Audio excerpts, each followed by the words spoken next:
Om Jananim Sharadam Devim Ramakrishnam Jagadgurum Padapadme Tayo Shritva Pranamami Muhurmuhu.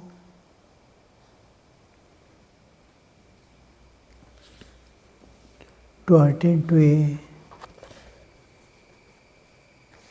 celebration, Sri Ramakrishna has gone to Surendra's house. There, musicians are singing.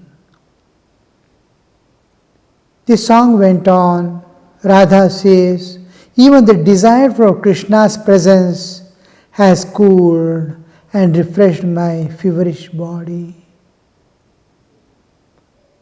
Hearing the name of Krishna, His name and glories, hearing that, Radha is telling, even desire for Krishna's presence has cooled and refreshed my feverish body. Now and then the musicians improvised lines to the music, continuing in the attitude of Radha. "Oh friends, you can wait. Show me Krishna, my beloved. Again, do not bother about my ornaments. I have lost my most precious ornament." Because a person is in a state where the external awareness is being lost because of the absence of her beloved. The most precious thing, see, all the earthly relationships die away, flicker. There is a tremendous ups and downs, and one day it totally disappears and we part forever. But spiritual relationships last forever, like relationship between guru and disciple, continues lives after lives, till the disciple reaches the ultimate goal of human life. It continues. All of the relationship ends with the end of one's life. Either of the two, suppose two people are loving each other, two persons are loving each other. When one dies, it ends. One parts from other for some other reason, for any reason. The story ends forever. But not spiritual relationship. Now, between God and the devotee, Bhakta and Bhagavan, the relationship is beyond the bodily existence. They are at the transcendental level. I am what I am, independent of my body. When I start losing the external bodily awareness, in the awareness of the inner awakening, then a new awareness, independent of body, comes into picture. I am a being without physical body. I have love body.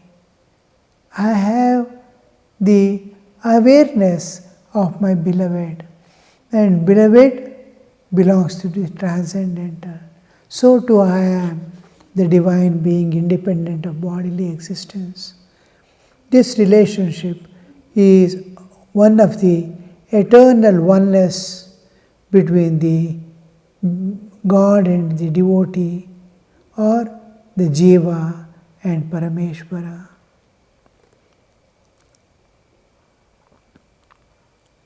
And again, alas, I have fallen on the evil days, my happy days are over. When he is fully conscious of God's presence, enjoying the presence of God. Again, there is a kind of separation. Some bodily awareness, identity may come that it gets missed. Now I am in deep trance where I am experiencing the presence of God. This transcendental awareness or transcendental state, even easiest and simplest and the nearest one is Bhava Samadhi, where world is not totally disappeared but has become totally stagnant like a painted thing, and I am in the transcendental awareness independent of my bodily existence. In there, I am experiencing the living presence of God, which otherwise I am not. I am playing, I am talking, I am interacting with the divine, I am communing with the divine. From that state, you cannot stay many times much longer. Suppose you had a beautiful dream and you woke up, and you've woken up at the right time that you daily wake up. You want to go back, enter into the dream, you can't enter because that dream time is over. Like that samadhi also, once vyuthana, coming back from the samadhi, it immediately you cannot enter back again so easily. Sri Ramakrishna improvised a line himself, "Are not better times yet in the sight for me?" The musicians then improvised, "Such a long time has passed. Are not better times yet in the sight for me?" The musicians sang Radha's verse to a friend. "Oh friend, I am dying, surely I die. The anguish of being kept apart from Krishna is more than I can bear. Alas, to whom then shall I leave my precious treasure? When I am dead, I beg you, do not burn my body.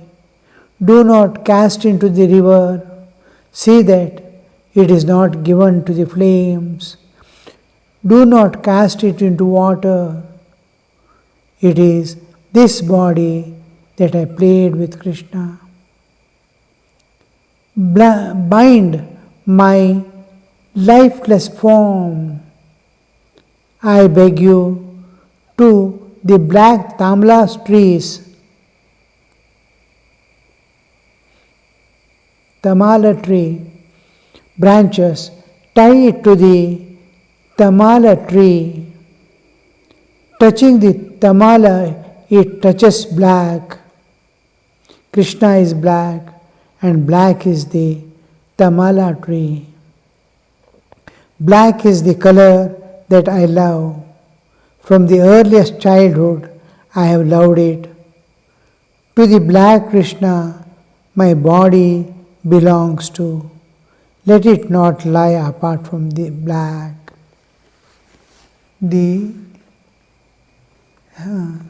When we pant for something which is beyond our reach and struggling in the absence of it, just like some mother's deep attachment. Now, if a person is intensely attached to wealth and he loses a whole of wealth, at a moment he will die, he will leave the body, because his whole pranas, the energies were kept fixed on that wealth. Wealth is so dear, like life to him. Where wealth goes means he is no more. The shock itself is enough that he has lost the money, he has lost the life. Many are attached to family. A mother is attached intensely to child, then she no more can live.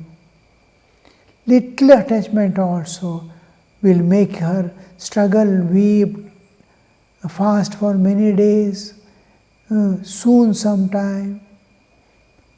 But when it is beyond limits, at the loss of the child, she also collapses and dies. Like that, this Radha's whole life, the life pivot was Krishna. Even, you see, many people go mad if they lose certain things. They lose their balance because of the intense love.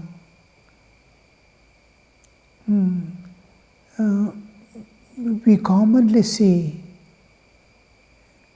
people getting failure in life for any reason. You can see they have lost their mental balance, and like stark, mad people, they'll be moving about. It's common sight. If it is extreme, it leads to death. Radha reaches her last extremity. She faints away. Radha has fallen to the ground. She lies there, lost to the external sense, repeating her precious Krishna's name, and straightway closes both her eyes. Has the drama reached its end? What ails of you? What ails you, O delight of Krishna? Only a moment ago you spoke. Her friends anointing Radha's form with cool and soothing sandal paste attempt to bring her back to earth. Some of them weep in bitter grief. They cannot bear to see her die. Some sprinkle water on her face. Perhaps she will revive again. But oh, can water give back life to one who dies of Krishna's love? The intense love. Love is something that is not a part of this universe. It is transcendental. All things, 24 cosmic principles, Pancha Jnanendriya, Pancha Karmendriya, Pancha Prana, Buddhi Manas, then the Pancha Mahabhutas, all this. But time and love do not come a product of Prakriti, nature. All others belong to nature, Prakriti. These two do not belong to Prakriti. Love and time appears with creation, dissolves with.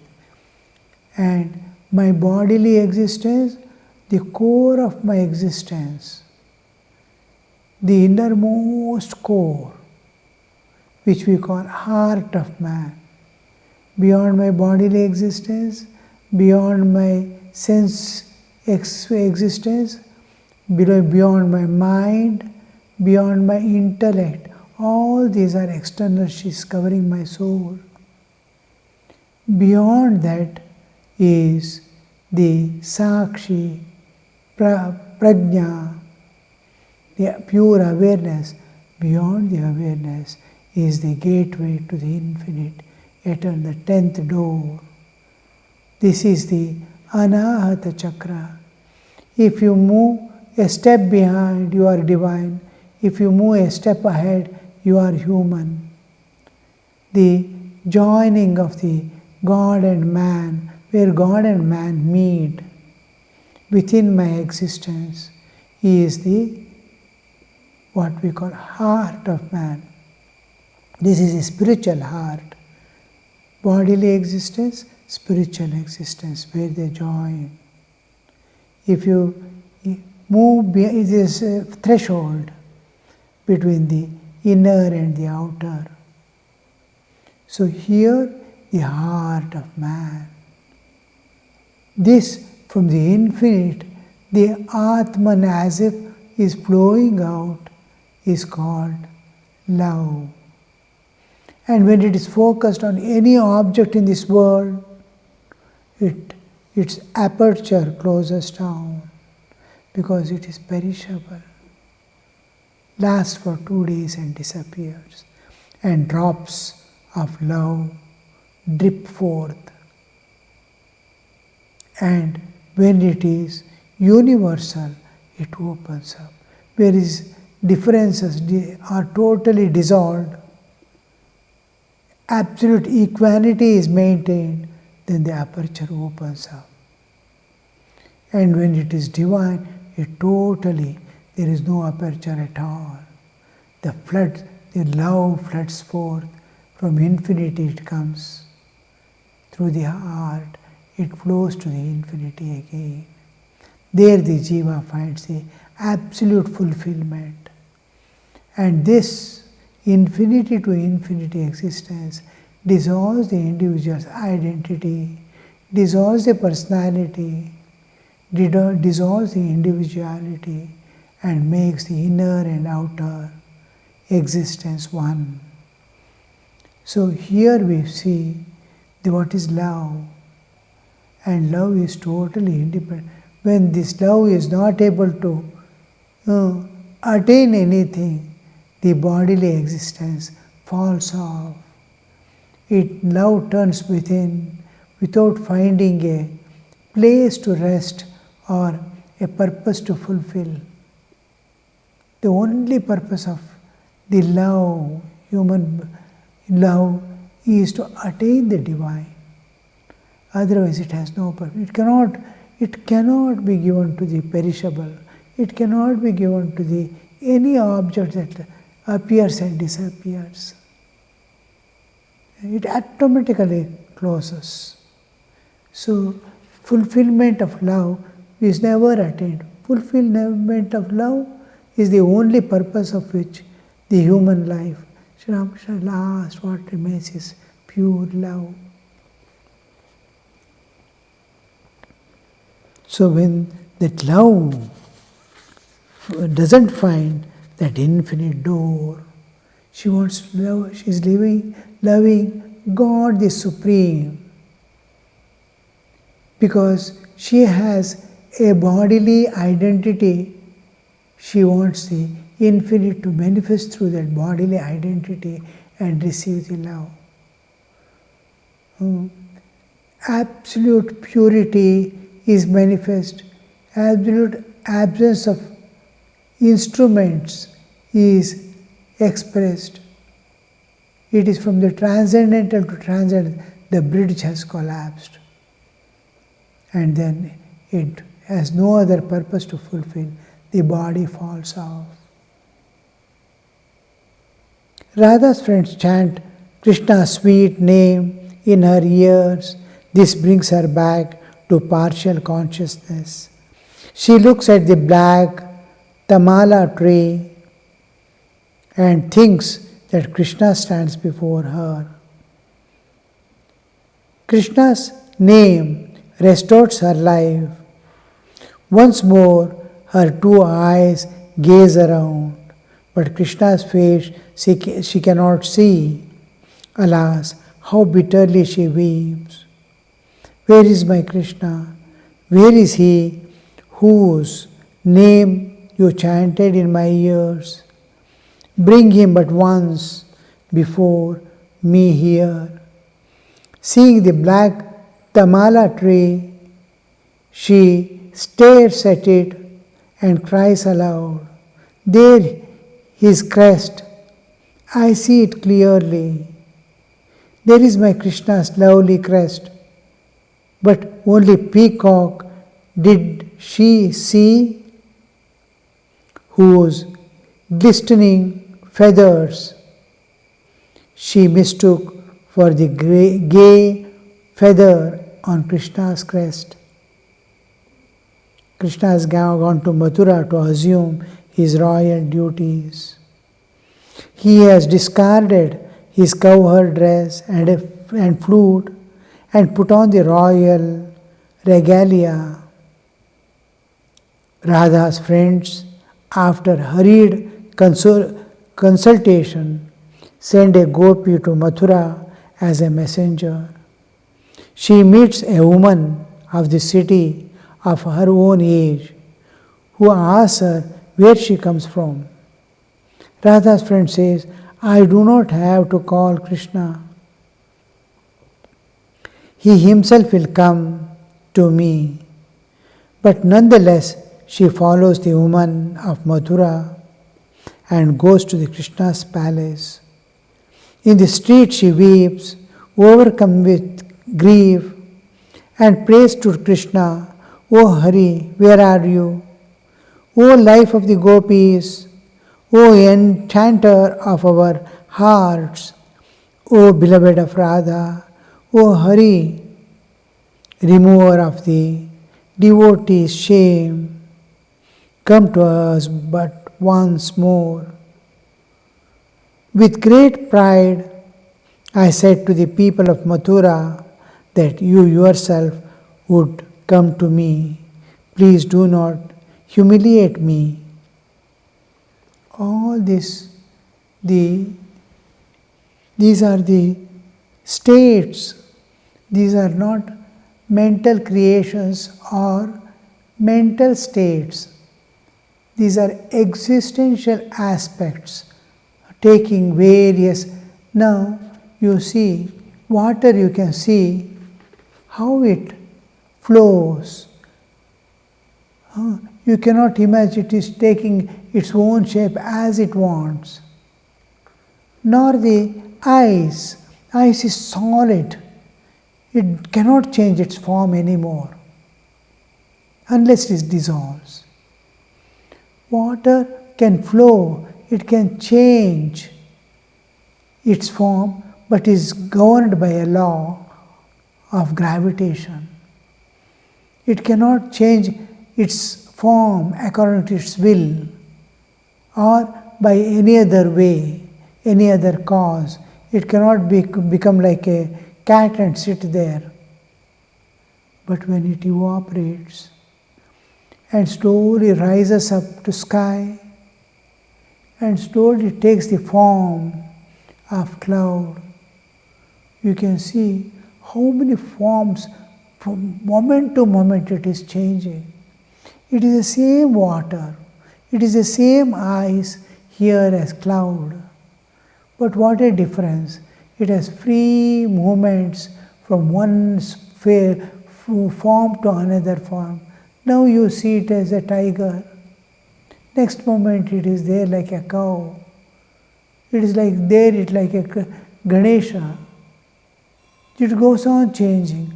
How fast the changes come across. And it can take any form you cannot expect or limit it.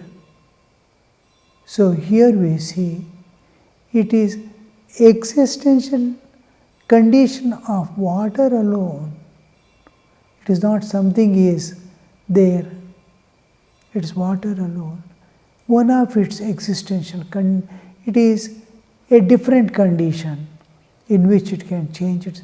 Similarly, the states that the lover in her or his spiritual awareness, spiritual consciousness, whatever is connected to divine, what is connected to the transcendental, what is connected to the spirituality, is always eternal, unchanging.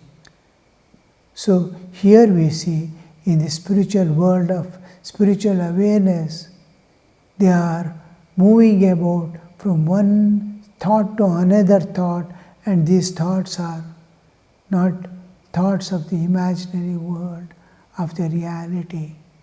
How the two spiritual entities, how they are just like gravity on this earth.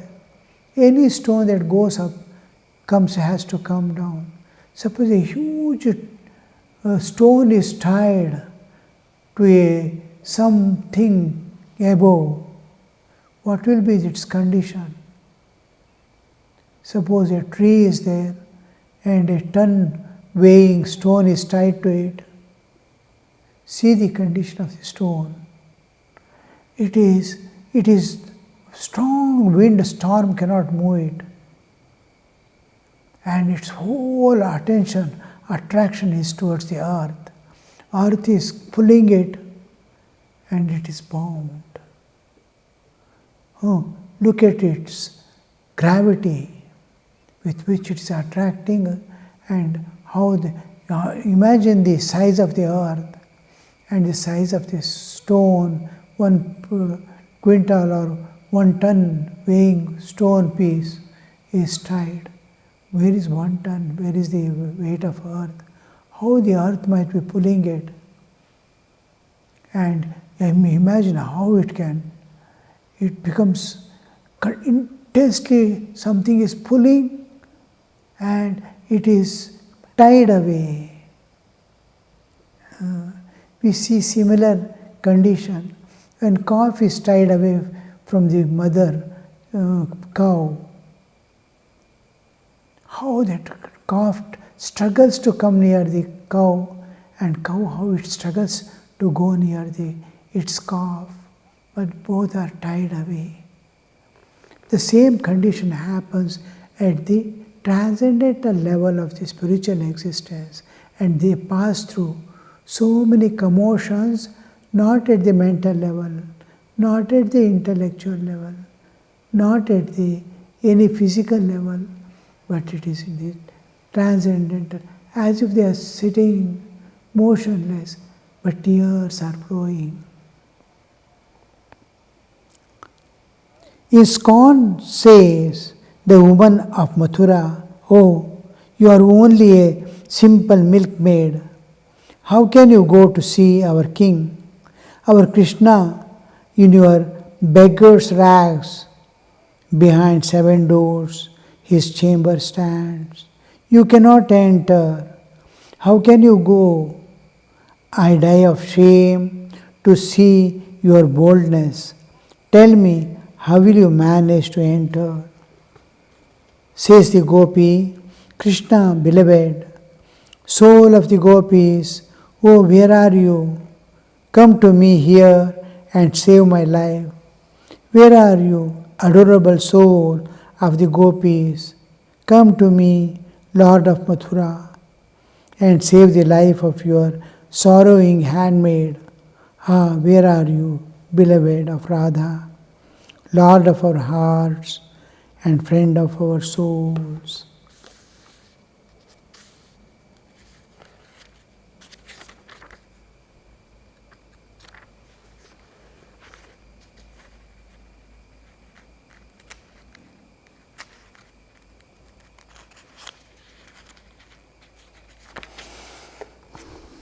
O Hari, destroyers of our shame, O priceless treasure of the Gopis, come to your handmaid and save our honor. Thus the messenger weeps and cries out for Krishna. When the musicians sang, where are you, adorable soul of the Gopis? The master went into Samadhi. As the music neared its end, the musicians sang louder. Sri Ramakrishna was on his feet, again in deep Samadhi. He regaining partial consciousness, he said in a half-articulate voice, Kitna, Kitna. Krishna is not able to utter. He was too much overwhelmed to utter Krishna's name distinctly. The kirtan was coming to a close. At the reunion of Radha and Krishna, the master sang with the musicians, composing the lines himself. Behold, there the Radha stands by Krishna. On his bosom she reclines. Behold her standing at his left, like a golden creeper twinkling round the black tamala tree. As the music came to a close, The master led the chorus. All chanted together to the accompaniment of drums and cymbals, victory to Radha and Krishna. Hallowed be the names of Radha and Krishna. The devotees felt a shore of divine emotion and danced around the master. He too danced in ecstasy of joy. The names of God echoed and re-echoed in the house and the garden, Surendra's house. Om Shanti Shanti Shanti Harihi Om Tat Sat Shri Ramakrishna Arpanamastu.